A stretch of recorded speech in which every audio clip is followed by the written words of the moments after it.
Hello, friends. Let's start with the next and final part of The Blue Carbuncle. ये सुनने के बाद वो चुपचाप खड़ा रहा। उसका दम जैसे निकला जा रहा था। हम वहाँ से हट गए। हम एक कैब में सवार होकर बेकर स्ट्रीट आ गए। उसके बैठ जाने के बाद शर्लक होम्स ने पूछा, आप सबसे पहले अपना नाम बताओ। मेरा नाम जॉन रॉबिन्सन है। उसने शर्लक से निगाहें चुराने की कोशिश की। झूठ के पर्दे जब तक बीच में रहेंगे तब तक कम से कम मैं तुमसे बात नहीं कर सकूंगा। अपना असली नाम बताओ यार। शर्लक के मुंह से ऐसा सुनकर मैं भी चौंका और वह भी चौंक गया।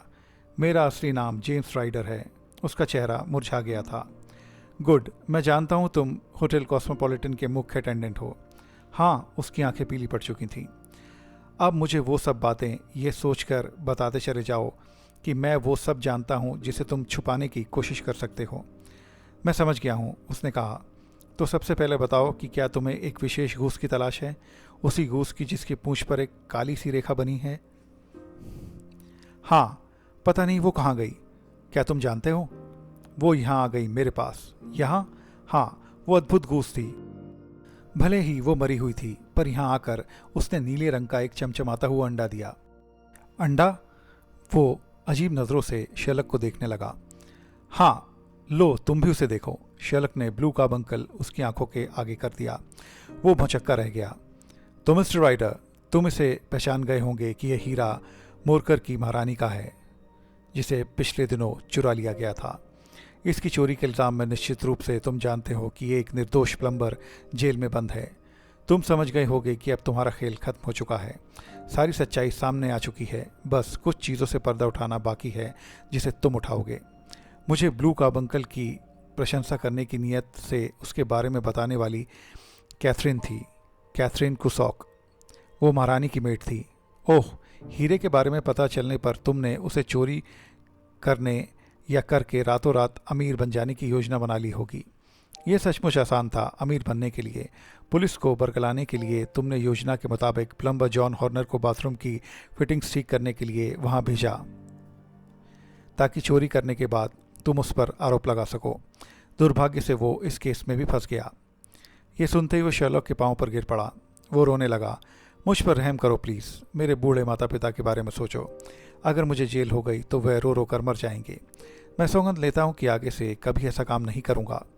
वैसे भी हीरे को चुराने के बाद मेरी आत्मा मुझे धिक्कार रही है। जॉन हॉर्नर जेल में है, ये बात मेरी आत्मा पर बोझ है। मैं हीरे की खोज कर रहा था ताकि उसे पुलिस तक पहुंचाकर किसी तरह जॉन को जेल से छुड़वा सकूं। मेरी बात का यकीन करो, मैं तुम्हें सब कुछ बता दूंगा, पर मुझे पुलिस के हवाले मत करना। अपने लिए ऐसे हालात तुमने खुद पैदा किए हैं। अपराध करने से पहले तुमने एक बार भी जॉन हॉर्नर के बारे में नहीं सोचा? हाँ, मैं उसका कसूरवार ज़रूर हूँ मिस्टर होम्स। इसके बारे में हम बाद में बात करेंगे। फ़िलहाल तुम मुझे ये बताओ कि यह हीरा गूस में और गूस बिकने के लिए बाजार में कैसे पहुंच गई? जेम्स राइडर ने अपनी सूखी ज़ुबान पर जीभ फेरी, फिर बोलने लगा। मैं आपको बताता हूँ कि क्या और कैसे हुआ। ब्लू कार्बंकल को चुराने के बाद मेरे सामने सबसे बड़ी समस्या इसे पुलिस की सरगर्मी खत्म होने तक पुलिस और दूसरे लुटेरों से बचाने और छुपाने के लिए पैदा हुई, क्योंकि मैं कोई पेशेवर अपराधी नहीं था। अगर किसी को इसके बारे में पता चल जाता तो शायद वो इस हीरे के लिए मुझे मार ही डालता। मैं एक ऐसे आदमी को जानता था जो मुझे हीरे को बिकवाने में मेरी मदद कर सकता था, लेकिन वो किलबर्न में रहता था। हीरे को बेचने के लिए उसे छुपा कर ले जाना भी ज़रूरी था। मुझे लगा ये काफ़ी मुश्किल काम है। मैं बहुत घबरा गया। मैं चोरी पर पछता रहा था। इसी उधेड़बुन में मैं अपनी बहन के घर चल पड़ा। ये सच है सर कि यदि आप ईमानदार हैं तो आप फ़ख्र से सर ऊंचा करके समाज में चल सकते हैं। आपको किसी का भय नहीं होता। लेकिन यदि आप एक अपराधी हो जाते हैं तो आप अपने आप से भी छुपने लगते हैं। उस समय मेरी भी यही हालत थी। मुझे हर इंसान में पुलिस और जासूस दिखाई पड़ रहा था। मुझे हर पल अपने हाथों में हथकड़ियाँ दिखाई पड़ रही थीं। चोर होने के बाद मेरी स्थिति काफ़ी बदल गई थी। मेरा सुकून चला जा रहा था। मुझे लगा कि मैंने ये क्या कर दिया। शायद इसे ही कहते हैं अपने पाँव पर कुल्हाड़ी मारना। मेरी बहन पोल्ट्री फार्म चलाती है। ओह, तो मिसेस ऑक्सफोर्ड तुम्हारी बहन है? हाँ। मैं वहाँ पहुँचा। मेरा पीला पड़ा चेहरा देखकर मेरी बहन ने मुझसे पूछा कि मुझे क्या हुआ है। मैंने होटल में चोरी की बात बताकर बात को टाल दिया, लेकिन उसे ये नहीं बताया कि वो चोरी मैंने ही की थी। उसकी मुर्गियां मेरे आसपास दाना खाते हुए घूम रही थीं। अचानक मेरे दिमाग में एक आइडिया आया। मैं खुशी से झूम उठा। मुझे लगा उस वक्त उस मनहूस हीरे से छुटकारा पाने का ये सचमुच एक अच्छा तरीका हो सकता है। वास्तव में मेरी बहन ने क्रिसमस पर मुझे एक गूस देने का वादा किया था। मैंने यही सोचकर ब्लू कार्बंकल एक ख़ास निशान वाली मुर्गी को खिला दिया कि जब मेरी बहन मैगी मुझे गूस लेने को कहेगी तो मैं आकर इसी गूस को ले जाऊंगा। मैं अपनी बहन को मैगी कहता था। मैंने हीरे को गूस के गले के नीचे जाते हुए देखा तो चैन की सांस ली, लेकिन वैसा हो न सका। हाँ, योजना के मुताबिक मैं वापस मैगी के पास पहुंचा और उसे अपना वायदा याद दिलाया। उसे याद था, वो मेरे साथ वापस पोल्ट्री फार्म आई। उसने मुझसे पूछा कि मुझे कौन सी बर्ड चाहिए। मैंने उसे बताया कि मुझे एक सफ़ेद गूस चाहिए जिसकी पूंछ पर एक काली लकीर हो। उसने मुझे ऐसी बर्ड पकड़कर ले जाने की आज्ञा दे दी। मैं खुशी से झूम उठा। मैं अपनी बुद्धि पर इतरा रहा था। मैंने उस सफ़ेद गूस को पकड़ लिया जिसकी पूंछ पर एक काली लकीर थी। मैंने घर आकर गूस को मार डाला, लेकिन मुझे हीरा उससे नहीं मिला। मेरे पाँव के नीचे से जैसे धरती खिसक गई। मैंने गूस की बड़ी बारीकी से जांच की, लेकिन हीरा उसमें नहीं मिला था। मिलता कहाँ से? मुझे लगा कि गूस चुनने में गलती हो गई। तुम वापस गए होंगे? हाँ, लेकिन वहाँ अब एक भी गूस नहीं थी। मैं चीख पड़ा, मैगी, वो सारी बर्ड्स कहाँ गईं? वो सब तो बिक गईं। उन्हें कौन ले गया? मेरा परमानेंट ग्राहक ब्रेकनरिज। उफ, क्या उसमें एक और भी ऐसी गूस थी जिसकी पूंछ पर काली धारी हो? हाँ, एक और थी। पर तुम क्यों पूछ रहे हो? वैसे ही मुझे वैसी एक और बर्ड चाहिए थी जोड़ा बनाने के लिए। मैं ब्रेकनरिज के पास पहुंचा, उससे गूस के बारे में पूछा। वो दिमाग का अक्कड़ था, उसके पास कुछ ही गूस बची थी। उसने किसको दी थी ये वो नहीं जानता था या बताना नहीं चाहता था। उसने एक दो गूस के बारे में मुझे बताया, लेकिन जब मैं उनके मालिकों के पास पहुंचा तो उनमें वह गूस नहीं थी।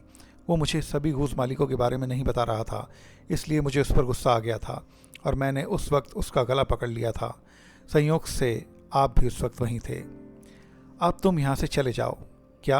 वो चकित भाव से शर्लक का चेहरा देखता रहा। कुछ कहने की ज़रूरत नहीं, जाओ यहाँ से। जेम्स राइडर बिना कुछ बोले वहाँ से चला गया। तो आपने देखा मिस्टर वॉटसन कि आखिर हमारे हाथ असली अपराधी आ ही गया और हम उस तक पहुँच ही गए। हाँ, लेकिन तुमने उसे जाने क्यों दिया? ये सच है कि इसने एक निर्दोष को संकट में डाला था। वह मुजरिम था, लेकिन फिर भी मैंने उसे जाने दिया क्योंकि उसे अपनी गलती का एहसास हो चुका था। वो बहुत डर गया था। वो भविष्य में ऐसी गलती नहीं दोहराएगा। ये बात वो भी समझ गया है और मैं भी। सज़ा का अर्थ भी तो व्यक्ति में सुधार की भावना ही लाना होता है। फिर ये क्रिसमस का अवसर है, क्षमा का दिन। हीरे की बरामदगी हो चुकी है। हीरा एक गूस के पेट से बरामद हुआ है। ये बात कमिश्नर पीटरसन का बयान भी साबित कर देगा। जॉन हॉर्नर ने चोरी नहीं की तो डिफेंस लॉयर की क्रॉस क्वेश्चनिंग में निश्चित ही वह छूट जाएगा। और मैं जानता हूं कि पुलिस ऐसी पुख्ता इन्वेस्टिगेशन करके कभी उस कहानी तक नहीं पहुंच पाएगी जिस तक तुम जा पहुंचे, क्योंकि तुम मास्टर डिटेक्टिव शर्लक होम्स हो और शर्लक होम्स को सब कुछ दिखता है। ये आपके व्यक्तिगत विचार है, इस बारे में मैं कुछ नहीं कहूँगा। लेकिन पेट में कूदते हुए चूहे भी तो तुम्हें दिख रहे हैं या नहीं?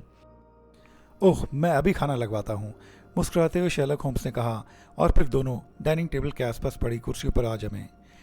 भीतर रसोई में से रोस्ट मुर्गी की बेहद उम्दा खुशबू आ रही थी और अब वो मुर्गी उनकी प्लेट्स पर थी और बेहतरीन वाइन के साथ उन्होंने उस मुर्गी का स्वाद लिया। तो फ्रेंड्स, ये थी कहानी the adventure of the blue carbuncle की। ये कहानी आपको कैसी लगी प्लीज़ कमेंट करके ज़रूर बताइए। मेरे वीडियो को लाइक, शेयर और सब्सक्राइब भी ज़रूर करें और बेल आइकन प्रेस करना भी ना भूलें। मेरे और भी वीडियोस के लिंक आपको डिस्क्रिप्शन में मिल जाएंगे। उन्हें भी अपने फ्रेंड्स और फैमिली के साथ ज़रूर एंजॉय कीजिए। मेरे चैनल पर बने रहने का आप सब लोगों का बहुत बहुत शुक्रिया। तो फ्रेंड्स, मिलते हैं आप सब लोगों से मेरे नए अगले और इंटरेस्टिंग वीडियो में। तब तक के लिए बाय बाय।